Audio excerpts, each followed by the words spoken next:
नमस्कार मित्रों, आज नवरात्रि गरबा महोत्सव का दूसरा दिन। हम पूजा करते हैं गरबा नृत्य से माँ दुर्गा के दूसरे स्वरूप माँ ब्रह्मचारिणी की। माँ ब्रह्मचारिणी के नाम से ही उनका स्वरूप समझा जा सकता है। ब्रह्म का अर्थ है तपस्या और चारिणी का अर्थ है आचरण करने वाली। इस प्रकार माँ ब्रह्मचारिणी का अर्थ हुआ तप का आचरण करने वाली देवी। माँ ब्रह्मचारिणी का जन्म पार्वती के रूप में हुआ था और वह भगवान शिव को पति के रूप में पाने के लिए कठोर तपस्या करती थी। एक कथा के अनुसार जब सती ने यज्ञ अग्नि में आत्मदाह किया था, तब उनका अगला जन्म राजा हिमालय और रानी मैना के घर पार्वती के रूप में हुआ था। पार्वती के मन में भगवान शिव को अपने पति के रूप में पाने का संकल्प था। इस संकल्प को पूरा करने के लिए उन्होंने हजारों वर्षों तक कठोर तप किया। कहा जाता है कि उन्होंने कठोर तपस्या में कई वर्षों तक केवल फल फूल खाए और अंततः केवल बेल पत्र और पानी पर ही जीवित रहे। उनकी इस कठोर तपस्या और तप बल को देखकर देवता और ऋषियों ने उन्हें ब्रह्मचारिणी का नाम दिया।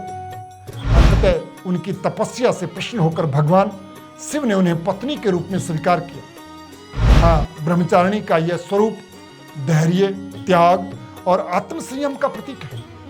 उनके हाथों में कमंडल और जप माला होती है जो उनके तप और भक्ति का प्रतीक है। इस स्वरूप में वे बिना आभूषण और साधारण वस्त्र धारण करती हैं जो उनके साध्वी स्वरूप को दर्शाता है। नवरात्रि के दूसरे दिन मां ब्रह्मचारिणी की पूजा करने से मनुष्य को असीम शक्ति, दृढ़ संकल्प और आत्मसंयम का आशीर्वाद प्राप्त होता है। मां ब्रह्मचारिणी की उपासना करने से व्यक्ति में आध्यात्मिक उन्नति होती है और वो जीवन में आने वाले सभी संकटों और बाधाओं को सहन करने की क्षमता मिलती है। उनका आशीर्वाद मनुष्य को अडिग रहने और कठिन से कठिन समय में भी साहस बनाए रखने की प्रेरणा देता है। यह दिन हमें यह सिखाता है कि अगर हमारे जीवन में कोई लक्ष्य हो तो हमें तपस्या, भक्ति और धैर्य से उसका पालन करना चाहिए।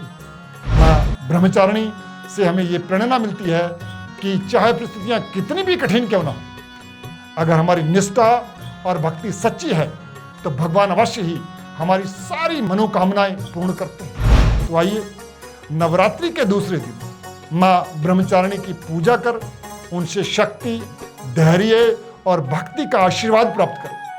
संपूर्ण मानवता के कल्याण हेतु योग को घर घर पहुंचाने का संकल्प लें। मिलते हैं कल नवरात्रि के तीसरे दिन माँ दुर्गा के तीसरे स्वरूप माँ चंद्रघंटा की महिमा की दिलचस्प कहानियों के साथ। जय माता दी।